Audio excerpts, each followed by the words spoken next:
Class 8th आपका जो next topic है वो न्यूक्लियस का है। तो न्यूक्लियस के बारे में आपको बताना है। न्यूक्लियस जो है वो एक इम्पॉर्टेंट कंपोनेंट होता है लिविंग सेल का। ये जनरली स्फेरिकल होता है और सेंटर में लोकेटेड होता है और ये जल्दी से स्टेन्ड भी हो जाता है और इसको ईजिली हम माइक्रोस्कोप की हेल्प से देख सकते हैं। न्यूक्लियस जो है वो साइटोप्लाज्म से सेपरेटेड होता है बाय द न्यूक्लियर मेम्ब्रेन और ये मेम्ब्रेन जो है ये पोरस होती है और इसके बीच में से मटेरियल का ट्रांसपोर्ट होता है with the microscope of higher magnification. अगर आप माइक्रोस्कोप हायर मैग्नीफिकेशन का लेते हैं तो आप छोटे से छोटे जो न्यूक्लियस के अंदर न्यूक्लियोलस होता है उसको भी आसानी से देख सकते हो। और न्यूक्लियस के अंदर बहुत सारे थ्रेड लाइक स्ट्रक्चर्स प्रेजेंट होते हैं जिनको क्रोमोसोम्स कहते हैं और जिनके बीच में जीन्स होती हैं।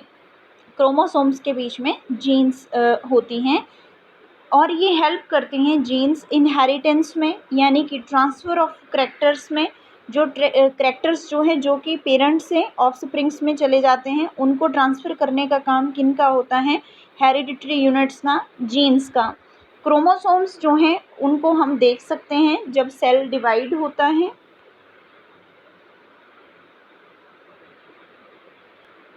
न्यूक्लियस जो है इसका बहुत बड़ा रोल है इनहेरिटेंस में, पर इसके अलावा ये सेल की सभी एक्टिविटीज़ को भी कंट्रोल करता है। लिविंग सेल का पूरा कंटेंट जो है उसको प्रोटोप्लाज्म कहते हैं, जिसमें जो है वो साइटोप्लाज्म भी आ जाता है और न्यूक्लियस भी। अगर कोई आपसे पूछे कि प्रोटोप्लाज्म किसको बोलते हैं, प्रोटोप्लाज्म किसको बोलते हैं, तो ऐसे हम सेल बनाते हैं। तो सेल की मेम्ब्रेन को छोड़कर जो इसमें साइटोप्लाज्म है और न्यूक्लियस है वो प्रोटोप्लाज्म कहलाता है।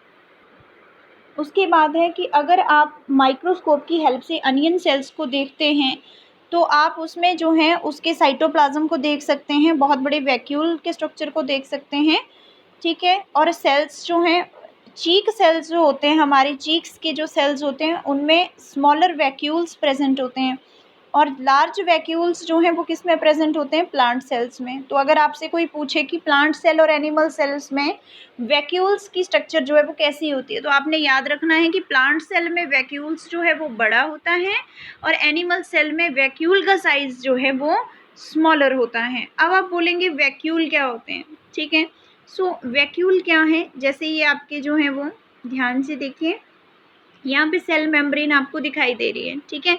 सेल मेम्ब्रेन के बाद जो है ग्रीन डॉटेड स्ट्रक्चर आपको साइटोप्लाज्म दिखाई दे रहा है और बिल्कुल पेरिफेरल पोजीशन पे जो है वो न्यूक्लियस दिखाई दे रहा है और उसी के साथ एक और ऑर्गेनेली दिखाई दे रही है जो कि क्या है? वैक्यूल है।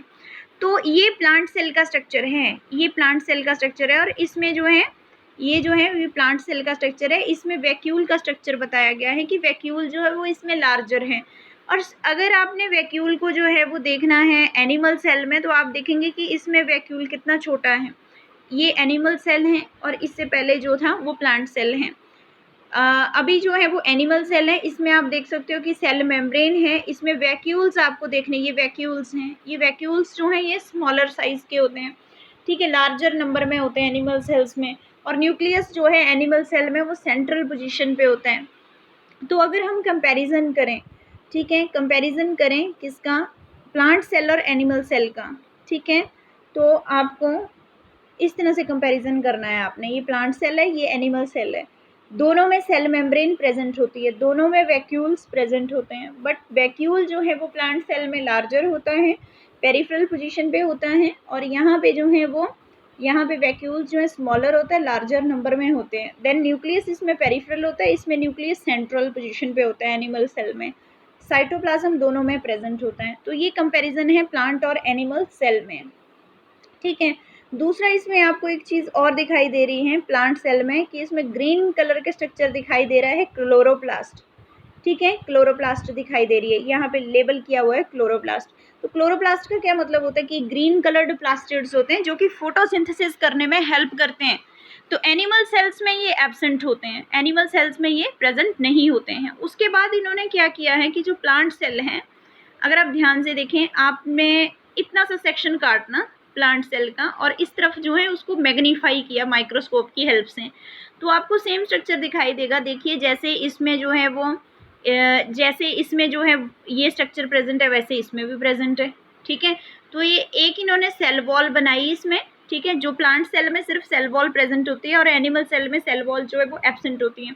तो सेल वॉल जो है वो किस में प्रेजेंट है, प्लांट सेल में प्रेजेंट है, ये आउटर सेल वॉल है। और इसके अंदर जो है ये प्लाज्मा मेम्ब्रेन है, प्लाज्मा मेम्ब्रेन और सेल मेम्ब्रेन भी आप इसको बोल सकते हैं, ठीक है। और बीच में जो है वो साइटोप्लाज्म है। और इसी साइटोप्लाज्म के अंदर जो है ग्रीन कलर्ड स्ट्रक्चर्स आपको दिखाई दे रही हैं। ये जो ग्रीन कलर्ड स्ट्रक्चर हैं, ये ग्रीन कलर्ड स्ट्रक्चर क्या है, क्लोरोप्लास्ट हैं, ठीक है जी। कंपैरिजन हुआ। अब प्लांट सेल और एनिमल सेल्स का आपको सारा ये समझा दिया इसमें, ठीक है। फिर आगे नेक्स्ट इसके क्वेश्चन आंसर्स हैं इस लेसन के, वो करने हैं हमने।